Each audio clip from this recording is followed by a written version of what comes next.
Hi, everyone. I'm hoping that everybody hears me.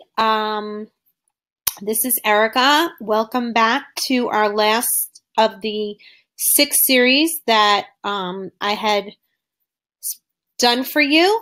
If you can just let me know if you hear me.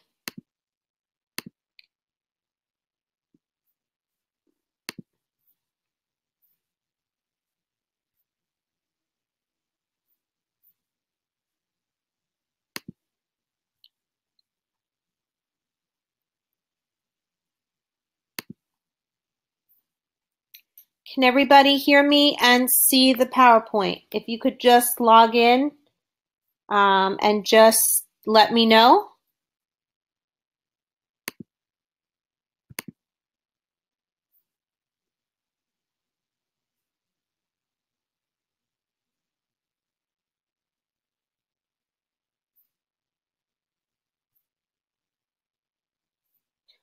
Okay, I'm going to begin the PowerPoint for tonight. The topic is quality of feedback. Who's doing the talking? And tonight's presentation is all about feedback. And I'm sure some of you understand what feedback is without me telling you, but I will review. Feedback is basically the back and forth that you get from conversing with somebody. So usually it's either the teacher speaking to the student or the student speaking to the teacher, or administration speaking to teachers or teachers speaking to administrators. So either way, that's what usually feedback is all about. Okay, before I continue, I just want to make sure that everybody can hear me. Again, if you can just write in if everybody hears me.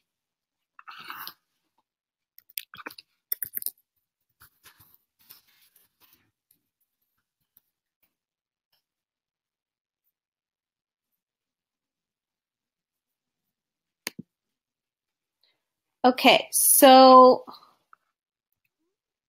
moving along, what is effective feedback? So basically, when we hear about feedback, we know that it's rich and focused learning about subject content. It involves improvements that are necessary and can help promote progress. It is also seeking success to adjust perspective and shape focus. And it's also the suggestions that can offer improvements which help close the gap. So what do I mean by that? Basically, usually feedback is something that is a constant and is something that determines progress. So when, for example, a child is being observed by the teacher is going to, instantly say, you did a really good job. Can you do this for me more? Or, basically they're looking for what the teacher has in store for them. And that really involves, a lot of back and forth. And it involves the constant, reinforcement of the child wanting to know, did they perform well? Did they hop on one foot? Did they, read all their sight words for homework? Did they practice? Those are things that children often want to know when there's effective feedback.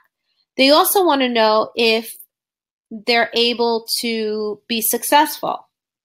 And usually teachers will give feedback in the form of a checklist or, a happy face type of progress note, or a sheet that may go home every night.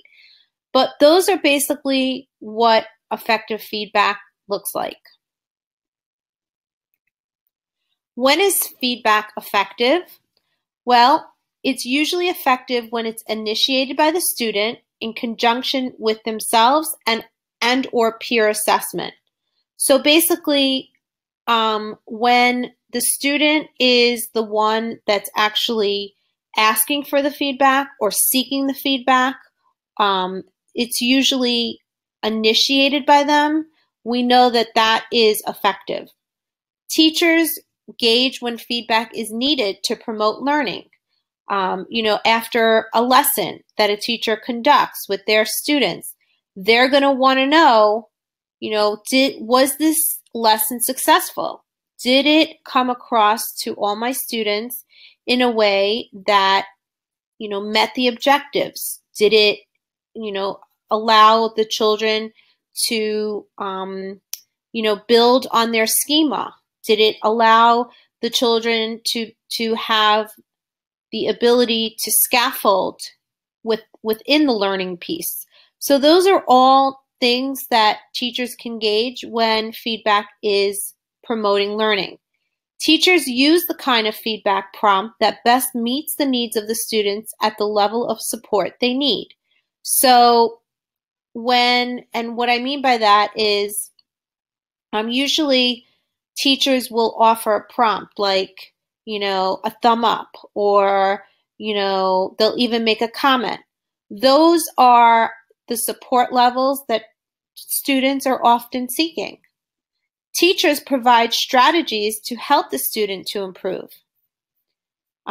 So usually it means that, teachers are often allowing students to use whatever strategies are comfortable for them.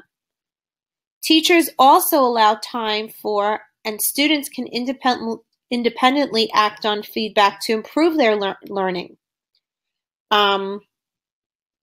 So basically, if a student falls off track, they may not really understand a lesson, let's say. They may seek to ask for feedback, such as, I'm really not sure what you mean by this, or I don't understand, or they may remain silent. Then based upon the student's body language and their nonverbal cues, that this student is really seeking your feedback. Feedback takes place as a conversation. Like I said at the beginning, it's a back and forth. And teachers check the adequacy of the feedback with the students so that when teachers are offering feedback, they want to make sure that it's being offered in the way that the student is best receiving it. So those are really important pieces to note about when feedback is effective. If you can think right now and give me an example of when you think your feedback is effective in your classroom, and just type in what you think.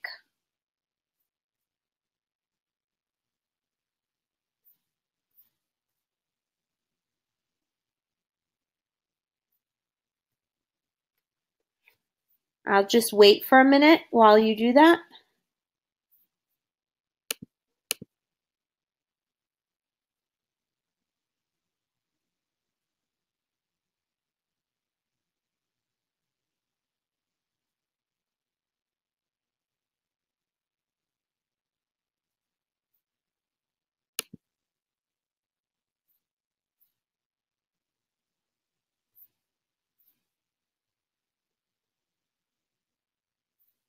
Okay, I'm going to continue because nobody wrote in yet.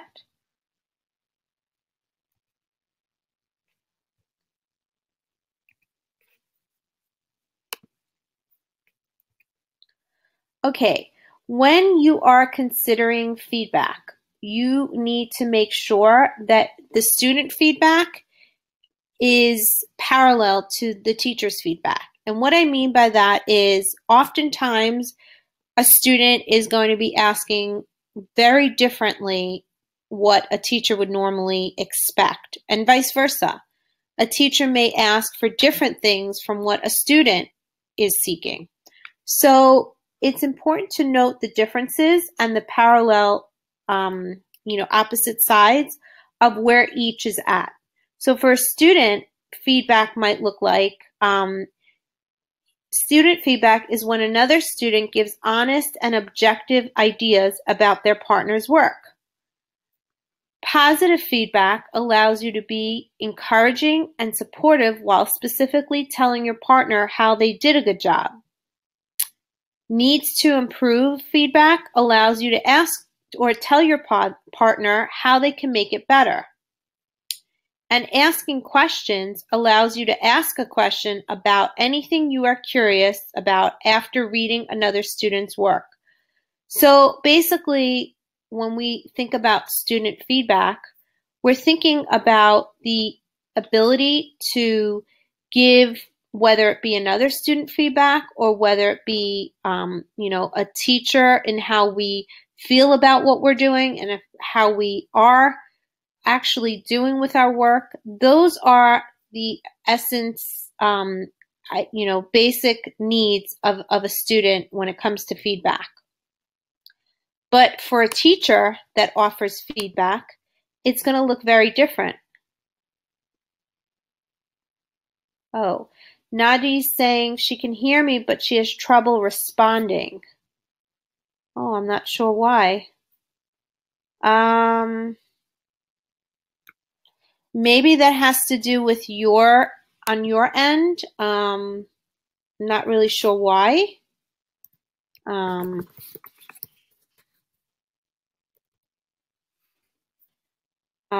Well, in any case, as long as you can hear and see me, I'm not sure why you would have trouble responding, because I actually saw your message.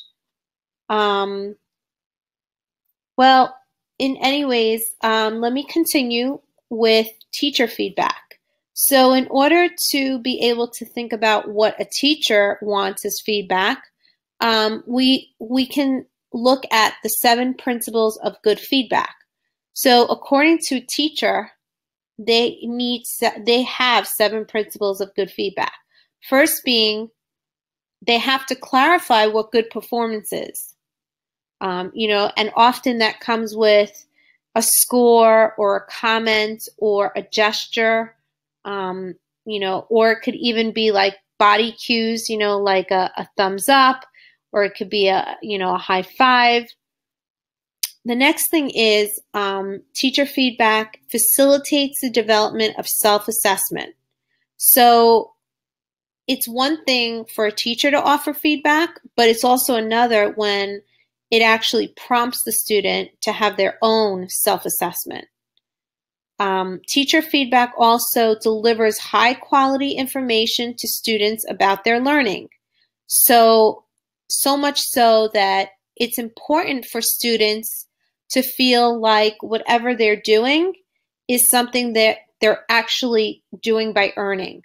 So they're acquiring knowledge, and then they're actually able to spit it back out. Teacher feedback also encourages teacher and student dialogue around learning. It encourages positive motivational beliefs and self-esteem, and it provides information to teachers that can be used to help shape teaching.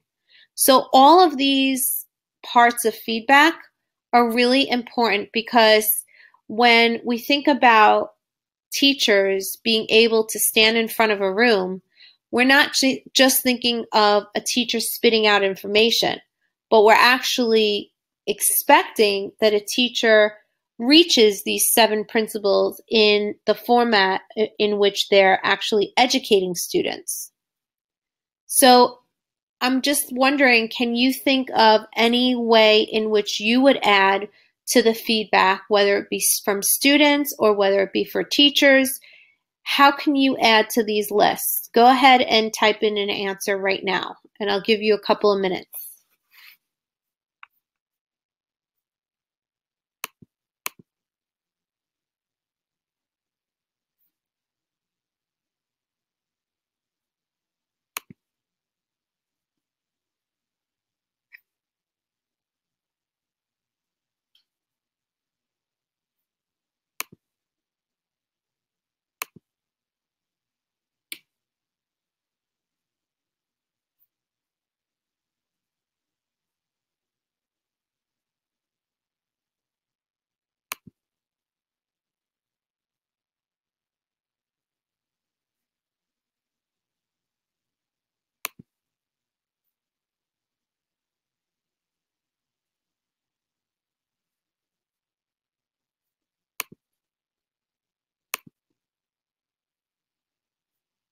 Okay, we're going to continue because I didn't see anybody writing in.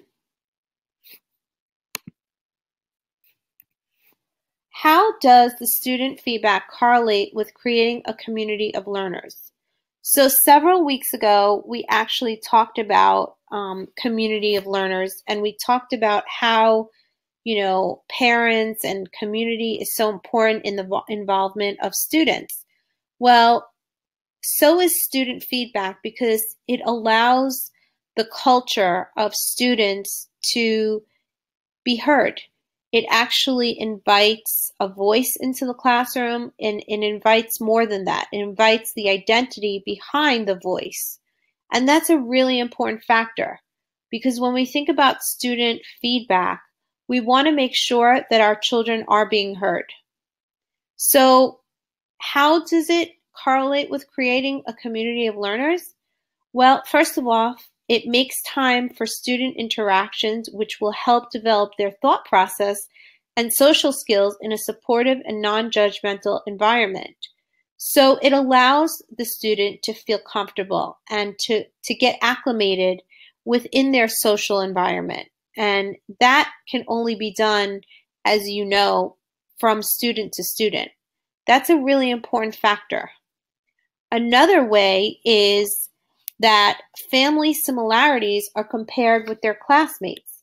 So much so that when students feel like they're part of a bigger community, they actually tend to compare themselves to one another.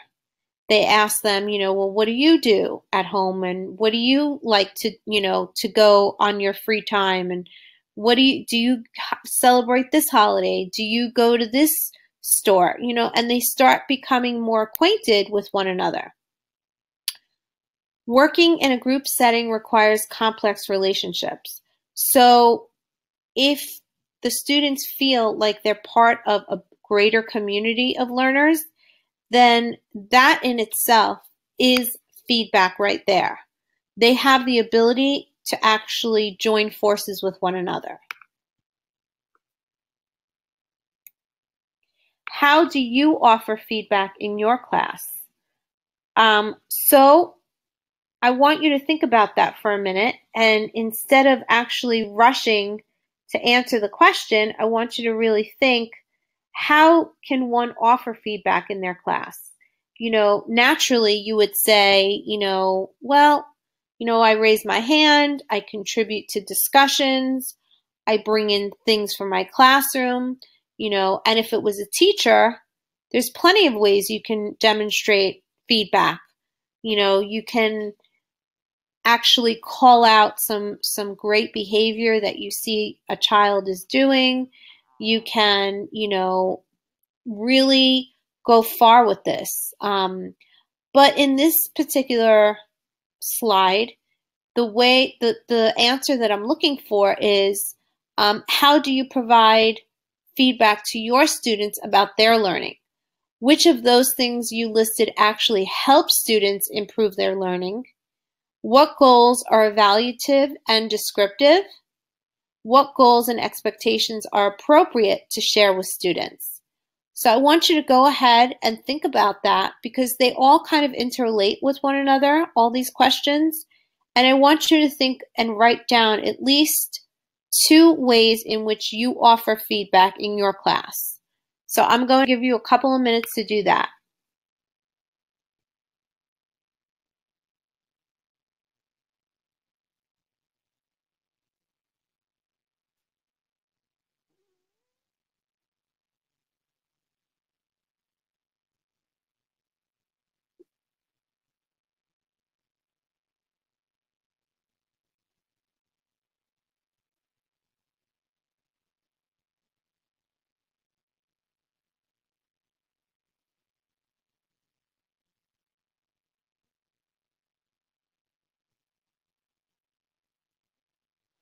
Okay, so now that I've given you some time, I hope that you've thought about it at least, and I'm going to continue. So feedback should be two-sided and mutual.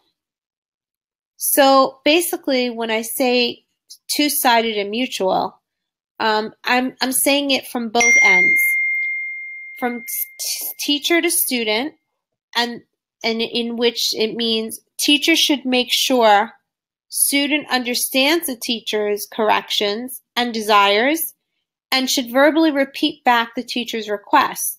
So it's really important that a teacher makes sure that in order to receive feedback, that they're actually asking the student to verbally repeat the teacher's request.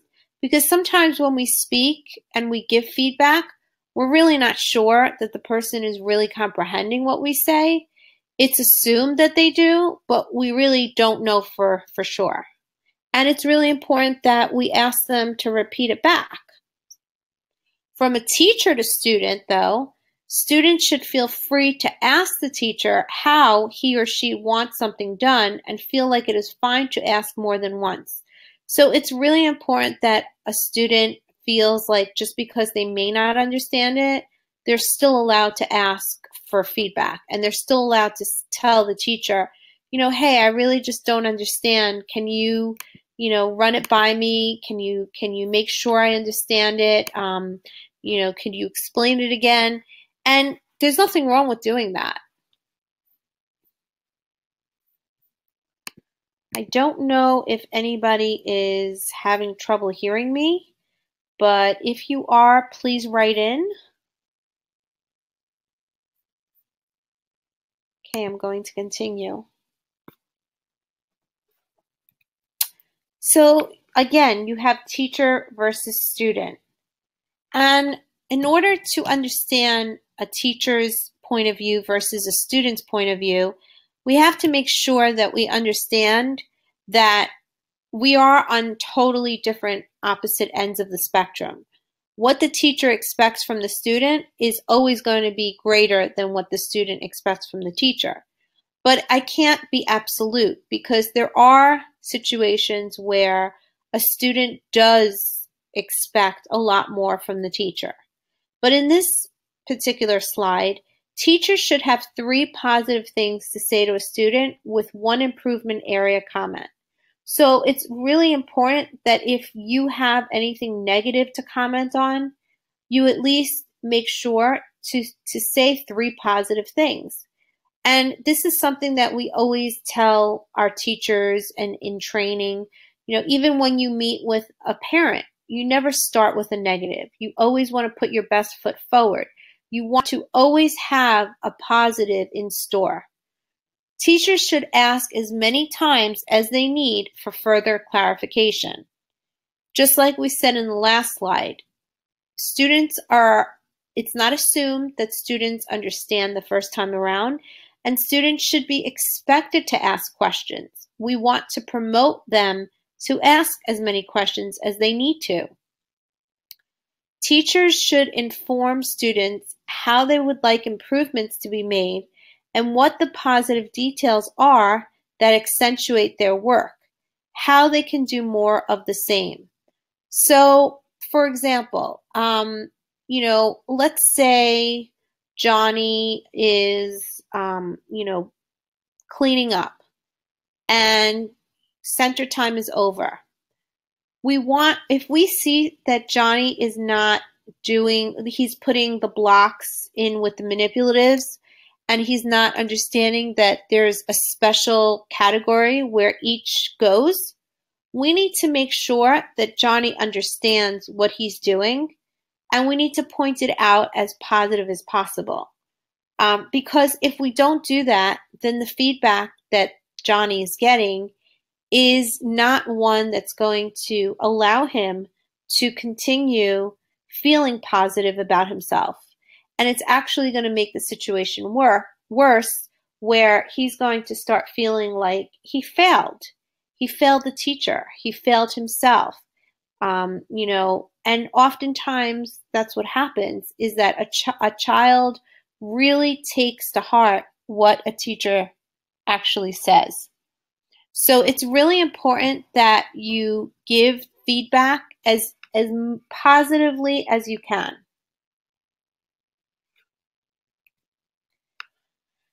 Feedback prompts to give. So in the next slide, in this slide, I list the actual prompts. And when I say prompts, automatically it's positive that a teacher should really give. When teachers give feedback, it should be focused around the learning intention of the task. There are 3 ways that feedback is given. So first, we have a scaffolded prompt, such as, how could you make this blank flow better? How can you, if it's a writing assignment, or like just like filling in the blanks of a story, you want to say to the child, how can you make this something that belongs in the story, a word, flow better? You don't want to critique it and say, that's not what I'm looking for, but you want to be able to insinuate that there is a positive vibe in there. Number 2, reminder prompt. You want to be able to give a sentence with missing words, a specific focusing directive, or an open-ended question. So you want to, in order to do step number one, we have to also remember to do step number 2. And we have to remind them, in order to scaffold, you're going to have to build upon that sentence with a missing word. And number 3, we should really give them an example. How did this boy look? It would make the story more interesting. And how did it make you feel? Sad, happy, etc. So we want to also make sure that when we're giving the prompts, we give them an example. Because again, the best way to learn and to acquire knowledge is to be able to prompt them. And if we don't do it gently and we kind of come down harsh on them, we're really not impacting them at all. Everything we do should be intentional. In summary, effective feedback should be, now I want you to think about how you would summarize what I've said so far. So when you think about effective feedback, what comes to mind when you think about effective feedback? Well, it's specific, both positive and critical. So when I say critical, I don't mean it in a negative way, but I mean it like you should really break it down for the child. You should really say, hey, Johnny, do you think you could have thought of a different word? For example, and give an example. Jane used this word. What word would you choose? You never want to give a child the wrong self-image, and that potentially could wind up hurting the child. Also, you want to be descriptive rather than evaluative, meaning you want to go out of your way to describe what the expectation is.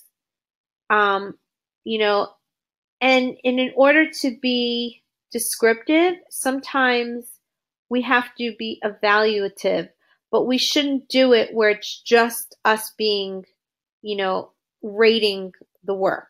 We really should give them a handle on what we expect. Also, effective feedback should be offered as soon as possible after the event. So, what do I mean by that? Feedback should always be offered as soon as possible. It should never be delayed. If we think something, we shouldn't stall on what we think. We should offer to the student exactly a fresh perspective in what we think it to be. We should also offer alternatives or ask the learner to do so. So basically, if we give feedback and it's not working for the student, we should ask, well, what could help or what could work better for you? We should also look forward to the specific next steps to improve performance. So basically, if I'm the teacher and I want it done a certain way, I'm asking Johnny or whoever, I want to be able to set those expectations in motion. And I want to be able to say, if so-and-so did it this way, how might you do it? I want you to think actually how you can set that child up for success. Because again, effective feedback is all about being successful. Another thing in summary for effective feedback, we should encourage and plan for opportunities for the feedback to be used as soon as possible. So we don't want to delay what we have to tell a child. We want to make sure that as soon as an opportunity presents itself, we want to be able to have those, those prompts or those cues readily available at our disposal so that the child knows exactly how it is we feel and why we feel that way. And lastly, we want to involve the learner wherever possible to improve the chance of feedback being understood and acted upon. So if we do not have the actual involvement of the student and they're not buying into it because they're just not invested in the process, then how can we expect there to be a back and forth feedback? We can't expect the child to, kind of come to our level, but we really need to meet the child where they're at. That's a very important part of offering feedback and knowing that whatever you tell the child, they now understand you. They can now set whatever it is into motion so that they can be effective and they can be productive back. Okay, quality feedback to learners. There's many different ways in which we are able to obtain quality feedback. As a teacher, there were plenty of times where I never knew if what I was teaching or what I was about to do as a lesson was really going to go over their head because they just didn't get it, or it was going to be a lesson in which they really said, wow, that was so interesting. I want more. I want to be able to enjoy it. I want to be able to get more from the teacher. So that's just a way in which we need to figure out what is quality. Hang on one second. Okay, so Naji here wrote that effective feedback should be done with physical rewards like stickers and small prizes to realize that the child is learning and is being heard. Absolutely. That is an excellent way to make sure that there is effective feedback. Because otherwise, children just come into our room and they never feel like, they're even recognized.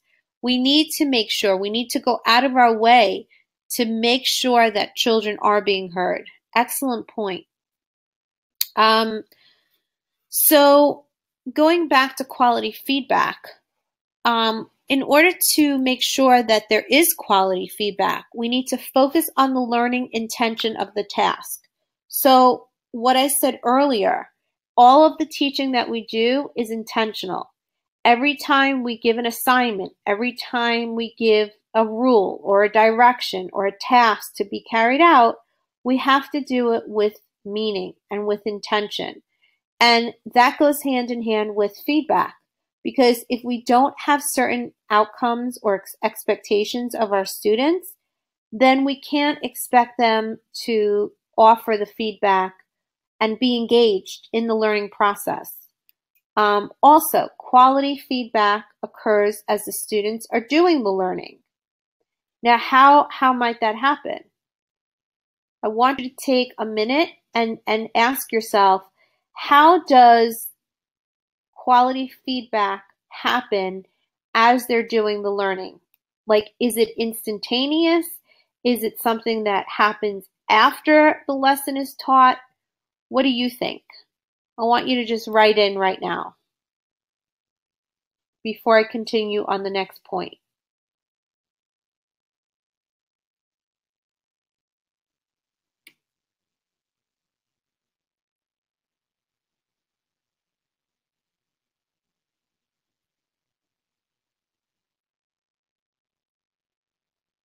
Okay, well, let me continue.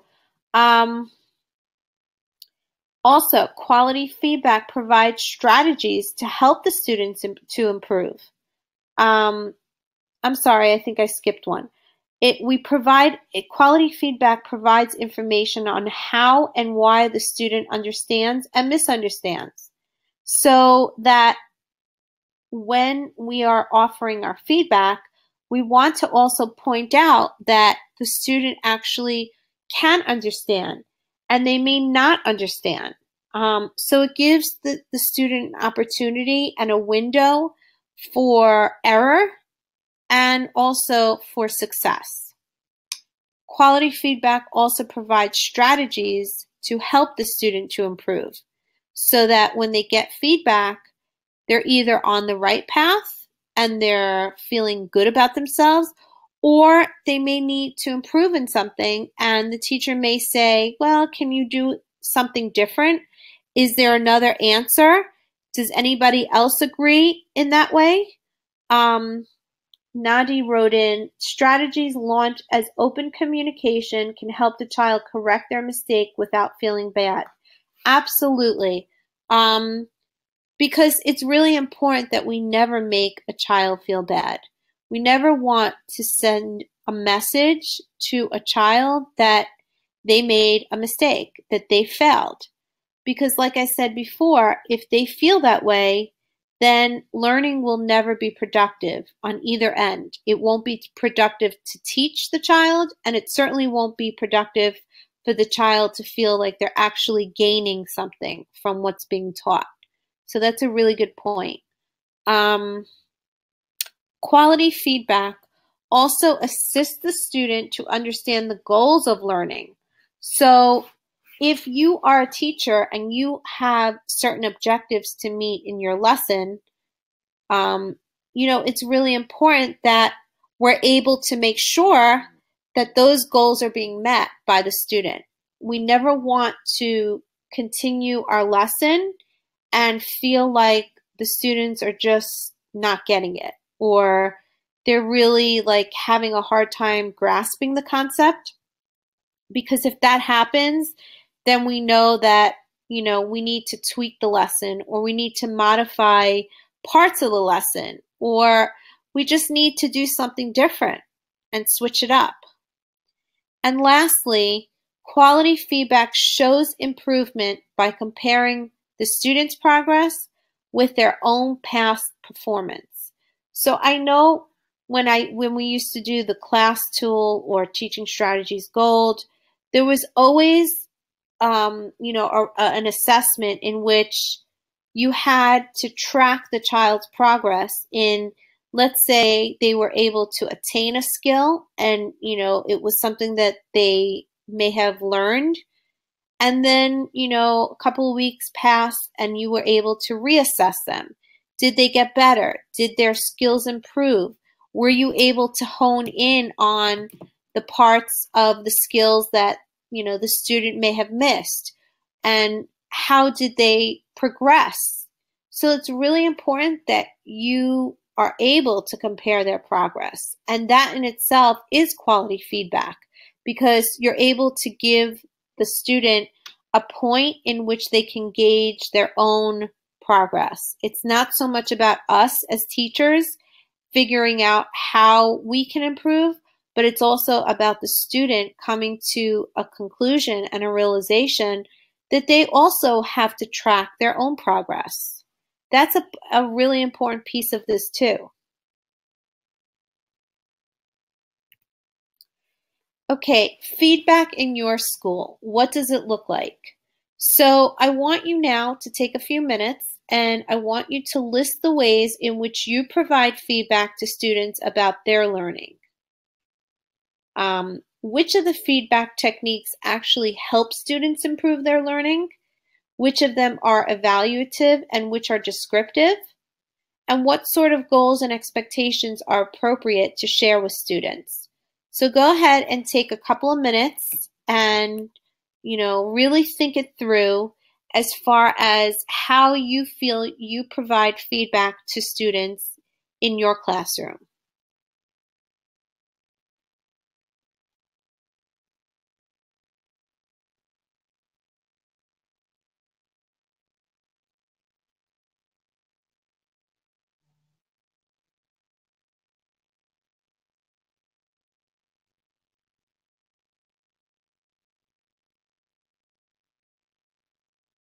Okay, I'm going to give you a few more minutes to write in.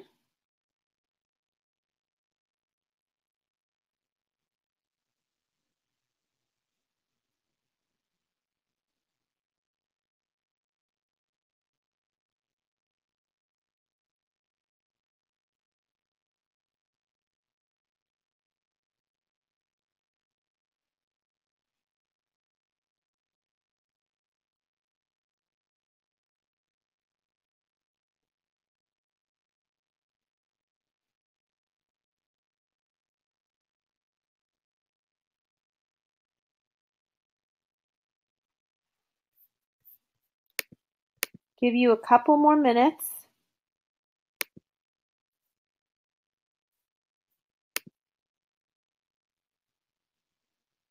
Okay, I'm not sure why no one's writing in, but I don't want to go to the next slide until I'm seeing your comments, because remember, in order to get CEUs for this training, you have to participate. So I only see one person participating and writing in. I need to see at least the other two that are in the chat room. So please write in your feedback.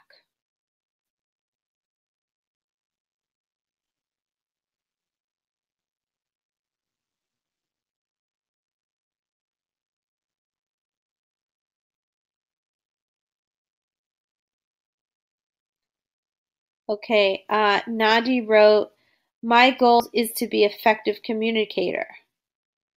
Strategies launched as open communication can help the child correct their mistake. Okay, I read that already. Yes, so how is your goal to be an effective communicator? Can you elaborate on that?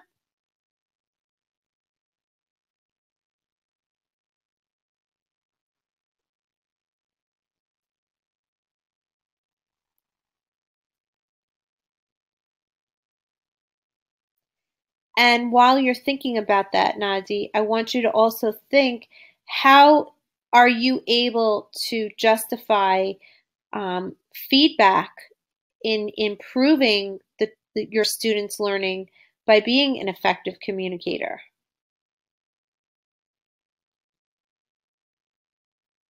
Okay, you wrote list. I'm not sure I understand that.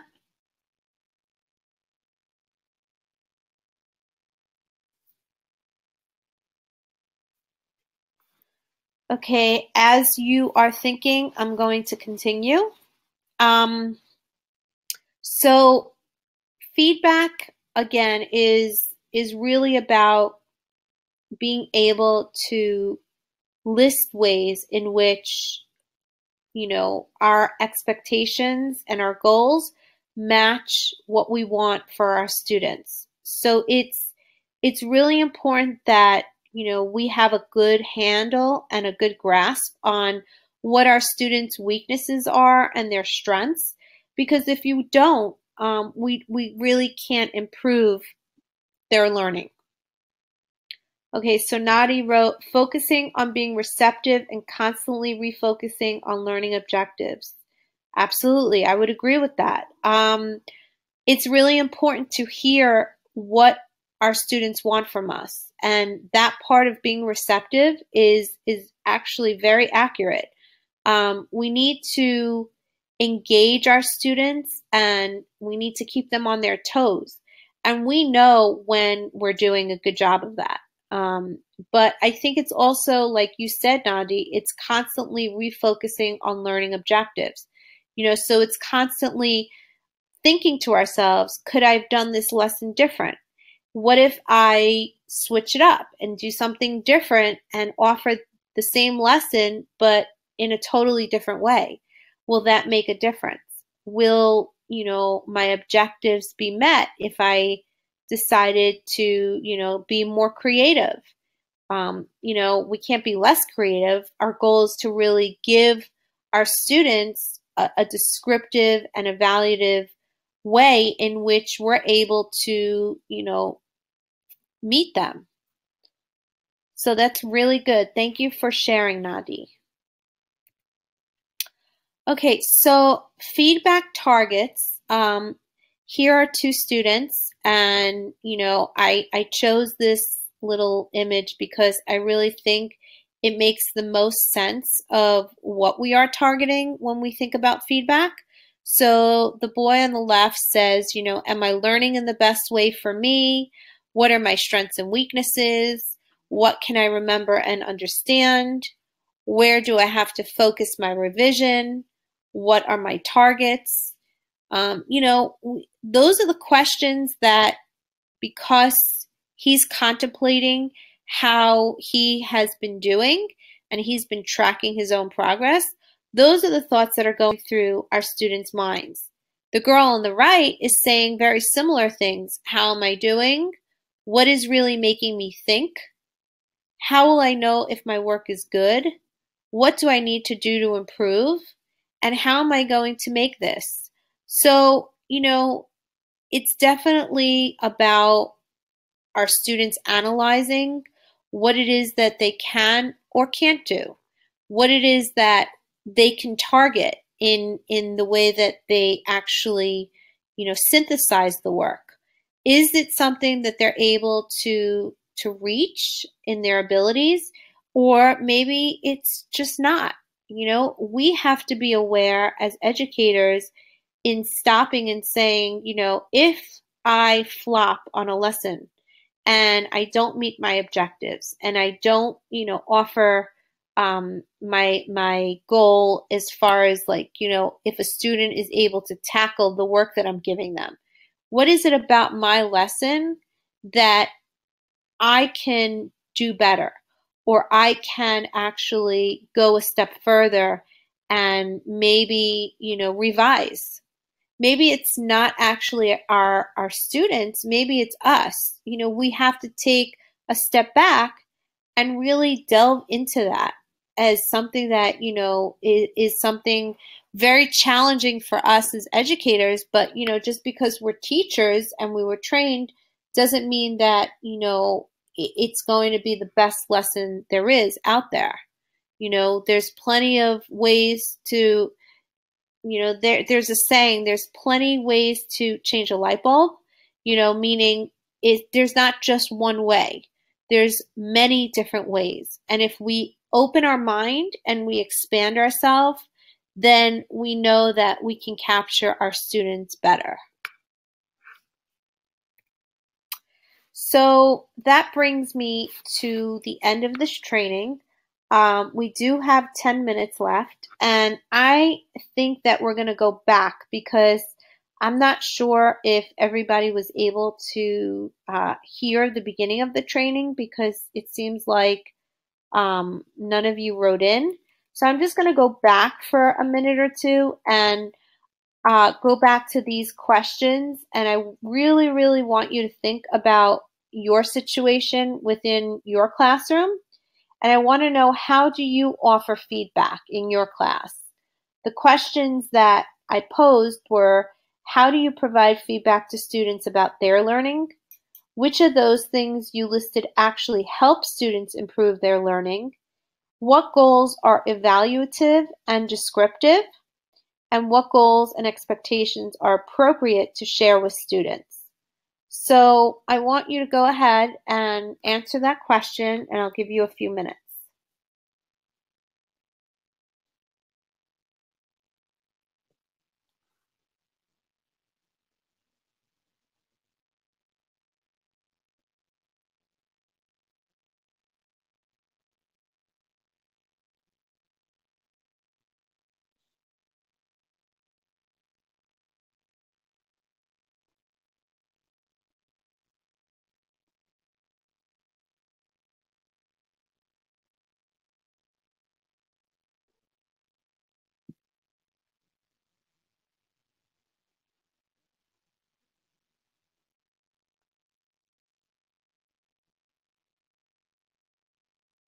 So as I'm waiting, I'm going to share something with you. When I used to have my classroom, the way in which I would offer feedback is I would go around and I would whisper in a student's ear, and I would actually tell them, I want you to be, the door monitor because you're doing such a great job in playing right now with your friends and you're sharing, So that was an it was a direct way, but it let the student know exactly in the moment what it was that they were doing in the way that they earned something, and I rewarded them, and that was like on the spot. So Nadi wrote, I offer feedback as if the child understand what was learned. Okay, so let me ask you something. A counter question to that would be, how do you know that the child understands what they learned? I also ask parents if the student is reiterating what has been learned. Yes, that's a really good way to find out if the student is actually, acquiring what you taught them in class. But definitely, I want to know more about how do you know that the child understands what you learned. So that's part of the feedback process that we've been talking about tonight. How do we gauge that sense of, my students understand, but yet they're not putting it into motion, or they're not actually practicing what they've learned? That's a really big factor, and as you know, actions speak louder than words. So it's really important that what students are actually capturing is in essence, something that they're really spitting back, and we see it firsthand. So I would definitely want to know, how do we know that a child understands? It's one thing to see it happen, but when we don't see it happen, you have to wonder, is this child just going along with the lesson, looking like they understand, gazing at their friends, but not really quite there. How are you ensuring that the feedback is actually a positive step in the right direction? Okay, you asked the child to teach you what was taught. Absolutely. Thank you. Bingo. So that is the answer. So the best method and the best results of knowing how it is the child is going to give us the feedback is exactly by asking, hey, Johnny, so I see here you were able to make this puzzle. Can you show me how you did it? Because I'm not sure, and just stay curious. And that in itself is giving you feedback. When the child then goes and actually wants to willingly do it, and has the desire to repeat back what you just asked, maybe not verbally, but definitely through actions. Okay. Last question. Nadi just wrote in. When the child follows the direction and stays on task, shows me that the child is learning, and my feedback is through their action. Absolutely, staying on task. So that's a really important factor. Not all children are able to stay on task. How do you engage a child and offer feedback for the child to stay on task? That's a really important point, because their actions are definitely going to show you whether or not this student is getting what you're saying, because we know that if they're not, then they've already turned you off, and that they're just not into it, and you're not going to have the feedback and the results that you expect. But again, going back to this slide, we want to make sure that we have these prompts to give. So we want to scaffold. How could you make this blank flow better. We want to remind by giving a prompt, such as a sentence given with missing words, a specific focusing directive, or an open-ended question. Can you tell me what word or what rhyming word would better fit in this sentence? And we also want to lead by giving an example. So that's feedback in itself. How did this boy look? It would make the story more interesting. And how did it make you feel? Sad, happy, etc.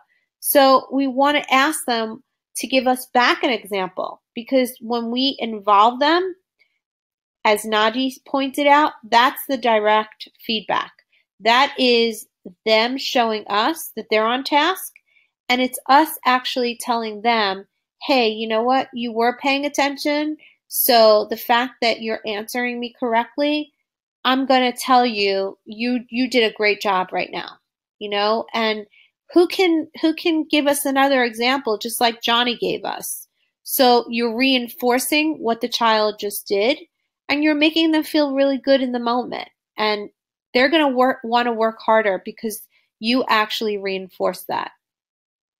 So that brings me to the end of our PowerPoint, quality of feedback, who's doing the talking. I hope that you enjoyed my series of, actual topics that I brought to you. Please make sure that you fill out your CEU form to earn your CEUs, those of you that participated, and you do the survey that c-quell has requested. And I hope that I was able to offer you a training that really lasts throughout your educational career as a teacher. And it was really my pleasure to be able to bring forth for you all these trainings and topics. I hope to be back, and maybe, definitely do more topics for you in the future. So I appreciate the fact that you stood by me all these weeks, and I hope that you gained some feedback and some tools that you can take with you and apply in your future. I'm going to sign off now, and again, thank you very much. Bye now.